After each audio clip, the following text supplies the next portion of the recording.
Nadie nace odiando, pero algunos convierten sus heridas en brújula. Antes de que el mundo aprendiera a temer su nombre, Adolf era un niño callado en una casa donde la voz más fuerte era la de su padre. Alois, funcionario de aduana, corregía con dureza. Clara, su madre, amortiguaba como podía. El chico sacaba buenas notas hasta que algo se quebró. Empezó a desafiar a los profesores, como si reprobar fuera una forma de decir, no seré lo que tú quieres. Él soñaba con pintar. Su padre quería verlo de uniforme y escritorio. La guerra íntima empezó ahí, mucho antes de cualquier discurso. En clase, solo una materia lo atrapaba de verdad: historia. El profesor Leopold Pons convirtió la pizarra en escenario y encendió en él una pasión por los mitos nacionales y la épica alemana. Esa fascinación, que parecía inofensiva, le dio palabras para su malestar: grandeza, destino, traición, renacimiento. Años después, admitiría que su rebeldía escolar fue, sobre todo, una forma de plantarle cara a la autoridad que conocía en casa. Le gustaba la idea de pertenecer a algo más grande que él, algo que recompusiera su orgullo herido. En 1903, la noticia cayó de golpe. Alois murió. Adolf se dejó ir. Abandonó la secundaria sin título y eligió el camino que siempre quiso: el arte. Viajó a Viena con la obsesión de entrar en la Academia de Bellas Artes. Lo rechazaron. Volvió a intentarlo y lo rechazaron otra vez. Le sugirieron arquitectura, pero sin estudios formales, ese puente era inalcanzable. Cada carta negativa era una herida nueva. La vida, tosuda, parecía cerrarle las puertas que él creía suyas, y la frustración empezaba a pedir una explicación. El artista rechazado en Viena, el demagogo que aprendió a hablar en Múnich. Esa es la anatomía de ese salto. Después llegó el golpe más hondo. Su madre, Clara, murió de cáncer. El médico que la atendió, Edward Bloch, era judío. Hizo lo que pudo por aliviarla y Hitler le estuvo sinceramente agradecido. Le regaló acuarelas y años más tarde lo protegería del propio régimen. Esa gratitud tan concreta conviviría con el odio que se estaba gestando. Una contradicción que no borraba la semilla, solo la tapaba por un tiempo. En 1908, con una herencia breve y mucha obstinación, se instaló definitivamente en Viena. La ciudad era un hervidero multiétnico: checos, húngaros, judíos, croatas, italianos, todos cruzándose en tranvías y mercados. A él le fascinaba y lo irritaba a la vez. Cuando el dinero se acabó, durmió en asilos, comió barato, pintó postales con fachadas y puentes para vender a turistas. Aprendió a pasar desapercibido y a observar. Viena lo obligó a mirar de cerca la mezcla que detestaba y también le enseñó a sobrevivir sin pedir permiso. Esa Viena era, además, una escuela política sin aulas. Empezó leyendo y escuchando a Georg von Schönlehr, apóstol de una Austria germanizada y abiertamente antisemita. Hitler vio cómo un párrafo sobre raza podía ordenar la confusión de muchos, expulsar matices y galvanizar a los suyos. Lo sedujo la claridad brutal del enemigo único. Si algo no funciona, señala al judío. Si algo duele, nómbralo judío. No hacía falta demostrar nada, bastaba repetirlo con convicción y volumen. Luego apareció Karl Lueger, el alcalde de Viena, auténtico mago del populismo. Con ingenio y mordacidad convirtió el prejuicio en herramienta electoral. Limitó espacios públicos para judíos y reactivó viejos mitos cuando le convenía. Pero también se mostraba cercano a notables judíos si eso rendía ventajas. Hitler entendió dos cosas que nunca olvidaría: el antisemitismo moviliza multitudes y las reformas envueltas en la palabra orden ganan apoyos. La política, aprendió, es un teatro donde lo que importa no es la verdad, sino la emoción que provocas. Y, sin embargo, la historia no era lineal. En esos mismos años, Hitler vendía sus acuarelas a través de intermediarios judíos. Trataba con ellos, colaboraba gracias a ellos. El odio total, el que arrasa cualquier matiz, llegaría después. Por entonces, Viena era para él una perla que le hería los ojos, hermosa y detestable. Allí aprendió a convertir la frustración en ideología y la ideología en misión personal.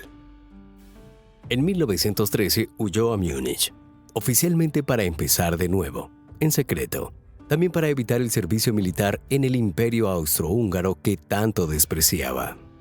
Se instaló en una pensión barata, vivió de una herencia menguante y de pequeños encargos. Lo llamaron a exámenes y lo declararon no apto. Lo cierto es que él no quería ese uniforme. Quería otro, el de la Alemania que idealizaba desde los cuentos de aula, la patria imaginada que aún no conocía del todo. En 1914 estalló la Primera Guerra Mundial y creyó encontrar por fin un propósito que no dependía de un jurado de academia. Se alistó en el ejército bávaro, fue mensajero, se movió entre trincheras y barro. Lo hirió una esquirla, después el gas mostaza.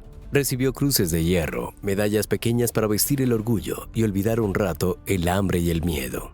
Pasó por hospitales, vio colas de pan y la mirada vacía de los civiles. Allí decidió que Alemania no volvería a ser humillada, aunque aún no se supiera cómo convertir esa promesa en plan. La derrota lo sorprendió con rabia y un relato a mano. No quería mirar de frente los errores del país ni los suyos, y abrazó la leyenda de la puñalada por la espalda. Según esa música fácil, políticos y enemigos internos habían entregado a un ejército invicto. Era falso, pero eficaz. A ese estribillo añadió un instrumento conocido, el antisemitismo. Si hacía falta un rostro para el traidor, lo pondría él. Si hacía falta un culpable visible, sería el judío.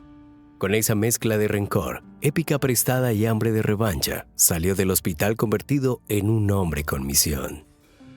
Múnich, tras la guerra, era un caldo espeso. Miedo, inflación, golpes fallidos, promesa de orden. En las cervecerías se aprendía más que en cualquier aula. En ese caldo, el ejército mantuvo a cientos de soldados como observadores de grupos políticos. Entre ellos, Hitler. Lo mandaron a escuchar charlas, a tomar notas, a detectar peligros. Una tarde de 1919, entró a una cervecería pequeña para vigilar a un grupito sin importancia, el Partido Obrero Alemán. Iban a hablar de Alemania, del Tratado de Versalles, de la culpa.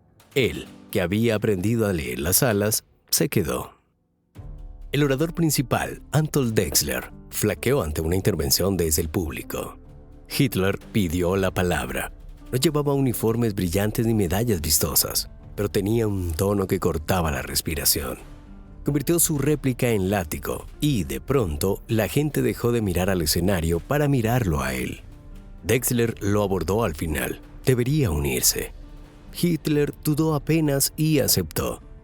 Nada de ese partido era grande entonces. Un puñado de socios, cuotas atrasadas, mitines minúsculos. Pero él descubrió algo más valioso que un cargo.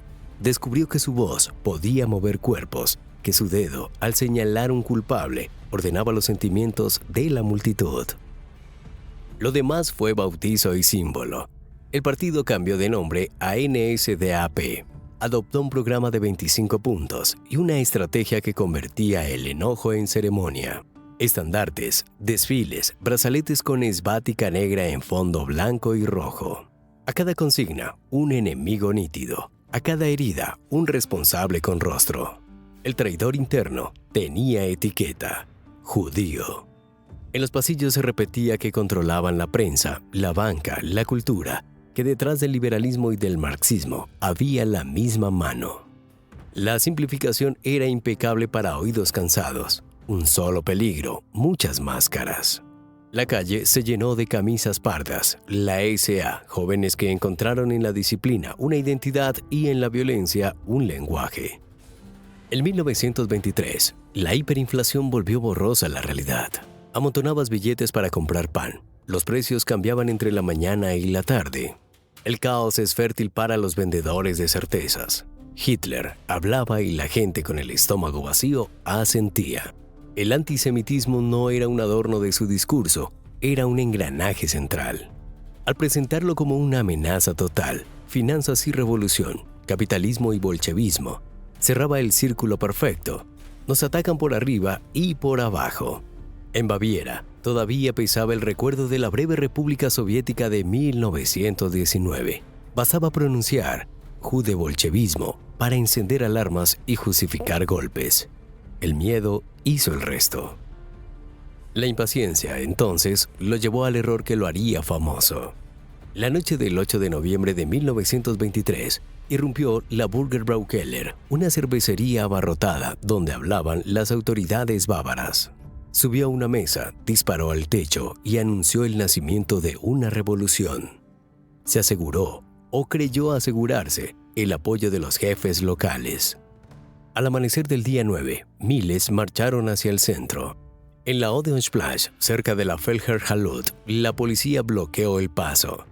Hubo gritos, hubo disparos, hubo cuerpos sobre el empedrado.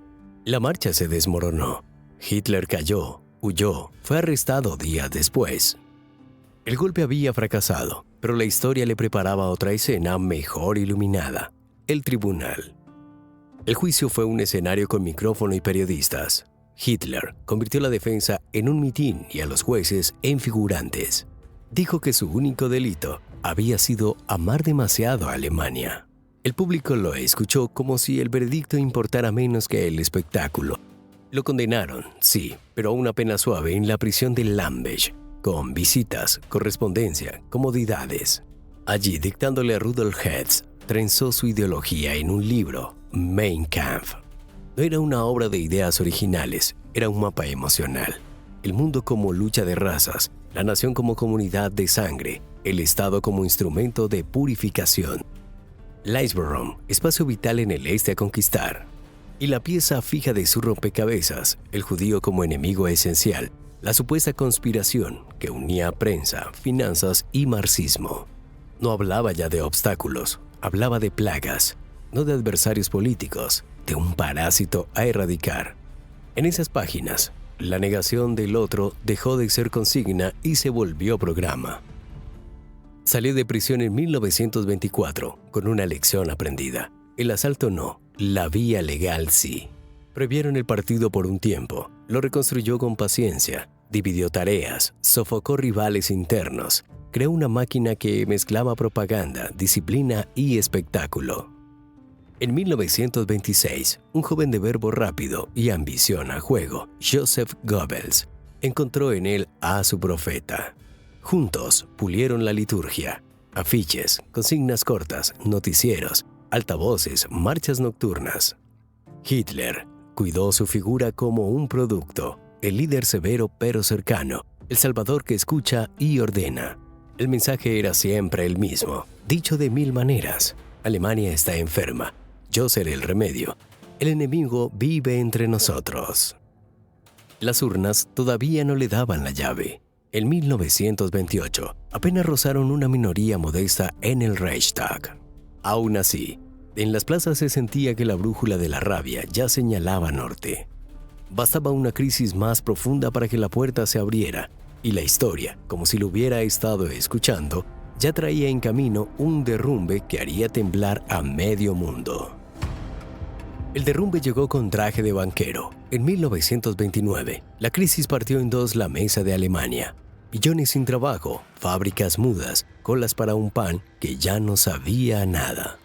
En los periódicos, gráficos y miedo. En las calles, rabia buscando una dirección. El NSDAP ya tenía flechas pintadas. Trabajo y pan, orden, honor y un culpable con nombre cómodo de pronunciar. La coartada perfecta. No era la economía mundial ni los errores del Estado. Era la conspiración de siempre. La palabra judío funcionaba como llave maestra que abría todas las puertas del resentimiento. Las urnas se volvieron altavoces. En 1930, el partido saludó desde el Parlamento con decenas de escaños nuevos. En 1932, se convirtió en la fuerza más votada. Hitler no llevaba todavía la llave, pero ya caminaba como dueño del edificio. El viejo presidente Hindenburg lo despreciaba. Franz von Papen creyó poder domesticarlo. El 30 de enero de 1933, en un despacho solemne que olía a cuero y a historia, le entregaron la Cancillería controlada. Nadie controla a quien ha aprendido a convertir el odio en método. El método empezó a plena luz. Un incendio en el Reichstag, en febrero, dio el pretexto para suspender libertades, encarcelar opositores y colocar el miedo como decoración oficial. A los pocos días se abrió Dachau, el primer campo de concentración presentado como reeducación para enemigos del Estado. Pronto entendieron que el enemigo podía ser cualquiera señalado y, por encima de todos, el de siempre. El 1 de abril de 1933, los nazis respaldaron un boicot a negocios judíos, SA en las puertas, estrellas pintadas en escaparates, insultos coreografiados. Una semana después, la ley para la reestructuración del funcionamiento profesional expulsó a los judíos de la administración pública y a muchos profesores de sus cátedras. Universidad tras universidad limpió sus claustros con orgullo de feria. En mayo, hogueras de libros en plazas. Nos curamos del veneno, decían, mientras el humo dibujaba palabras que no volverían a leerse. La propaganda de Goebbels pulía el mensaje hasta hacerlo irresistible a oídos cansados. Unidad, sangre, pueblo, renacimiento. Los judíos, convertidos en caricatura por panfletos y noticieros, ya no eran vecinos, eran un problema a resolver. La economía, en parte por la reactivación global y sobre todo por el gesto gigantesco del Estado, empezó a moverse. Carreteras nuevas, desfiles, fábricas encendidas. La gente sentía que la vida volvía a su sitio. El régimen se cobró la gratitud en silencio y vigilancia. En las tiendas, un rumor nuevo, arianización. Empresarios presionados para vender barato, compradores con insignia, firmas forzadas que parecían legales. Muchos que jamás habían pegado una patada a una puerta aceptaron una ganga. La violencia económica tenía traje y sello.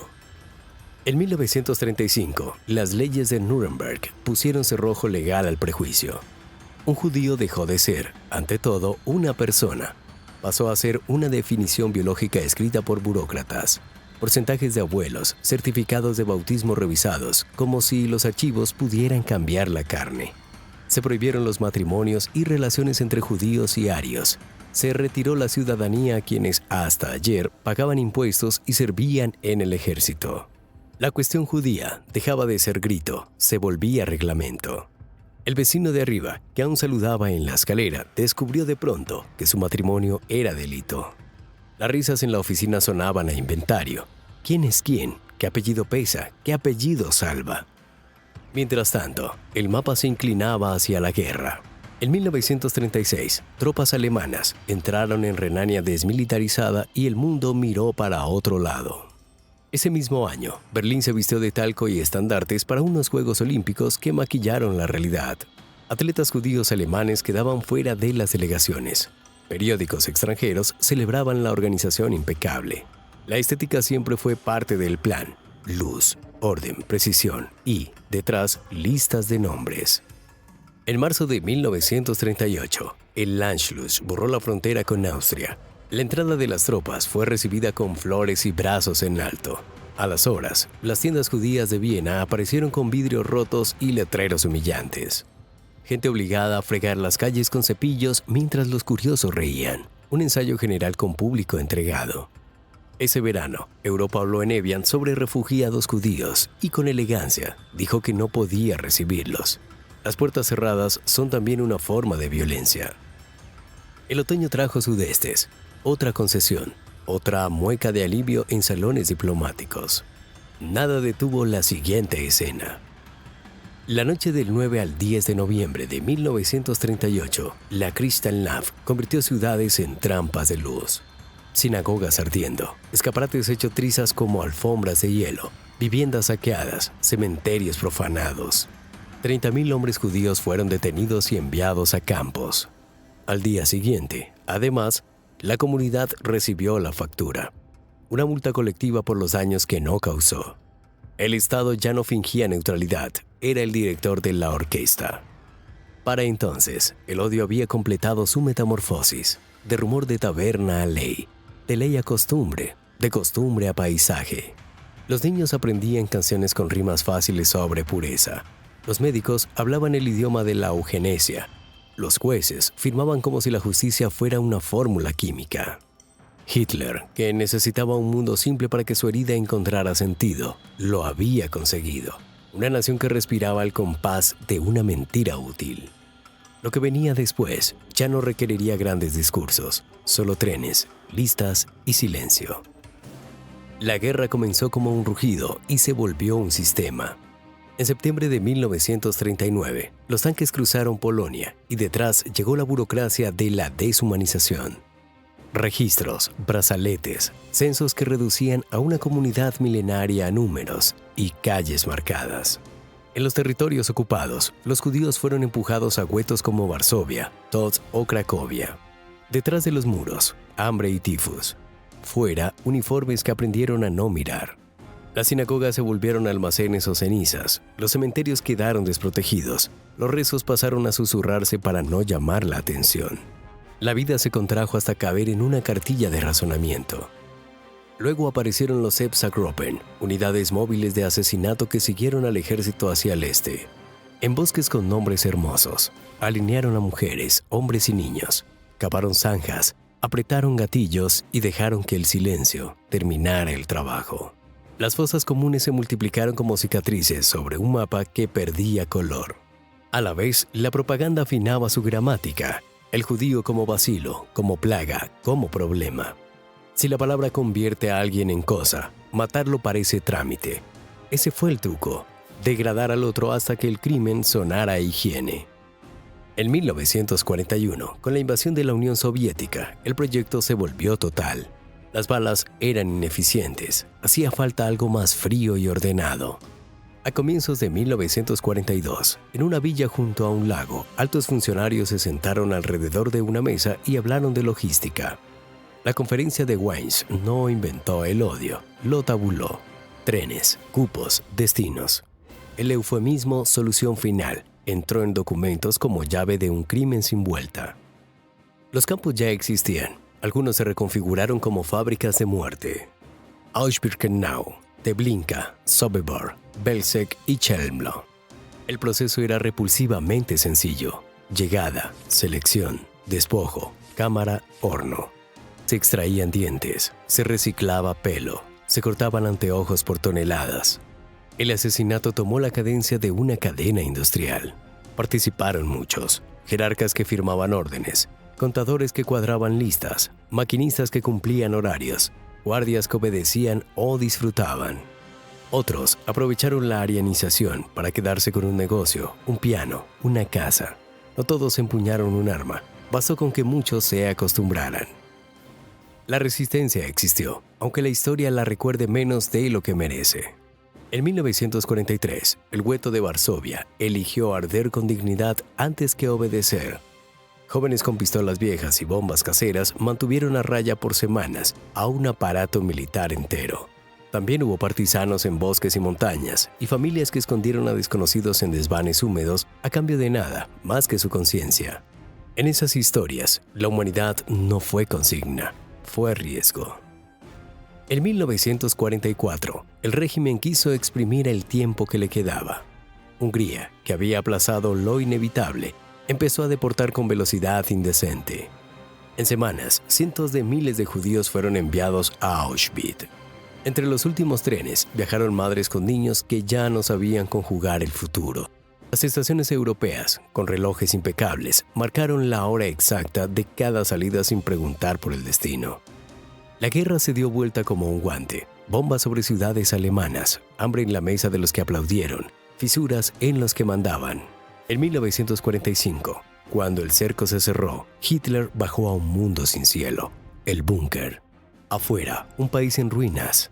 Adentro, mapas sin sentido. Se disparó el 30 de abril. No hubo redención, solo restos y un olor a mentira envejecida. Y después, las puertas de los campos se abrieron como pesadillas a plena luz. Soldados que no creían lo que veían, cámaras que registraron cuerpos sin nombre, sobrevivientes que pesaban menos que sus recuerdos. Nuremberg puso palabras legales a lo que la lengua común no abarcaba: crimen contra la humanidad. Pero la justicia no resucita a nadie. Quienes volvieron encontraron casas ocupadas, comercios nuevos con nombres viejos, vecinos que debían un saludo y ofrecieron silencio. Hubo duelo, hubo cantos rotos, hubo niños que aprendieron a pronunciar de nuevo su apellido. Si este relato comenzó preguntando por el odio de un hombre, termina mostrando lo que ese odio hace cuando encuentra instituciones, manos y aplausos. No basta con señalar a Hitler como un monstruo aislado. Hubo ministros, burócratas, empresarios, académicos, clérigos y periodistas que pusieron ladrillos en la misma pared. La lección es incómoda porque nos incluye. El mal necesita genios. Le alcanzan los cómplices. Hoy, cuando escuches palabras que convierten a un vecino en categoría, recuerda a quién le conviene esa operación. El odio es suficiente, pero siempre cobra más de lo prometido. La memoria, en cambio, es trabajo lento y obstinado. Por eso seguimos contando, para que ningún brazalete vuelva a decidir quién merece respirar. Si este viaje te ayudó a entender cómo el odio se fabrica paso a paso, suscríbete y activa la campanita. Aquí desmarcamos discursos, comparamos fuentes y cuidamos la memoria sin sensacionalismos. Tu suscripción y like hacen que más personas encuentren ese contenido. Nos vemos en el próximo episodio.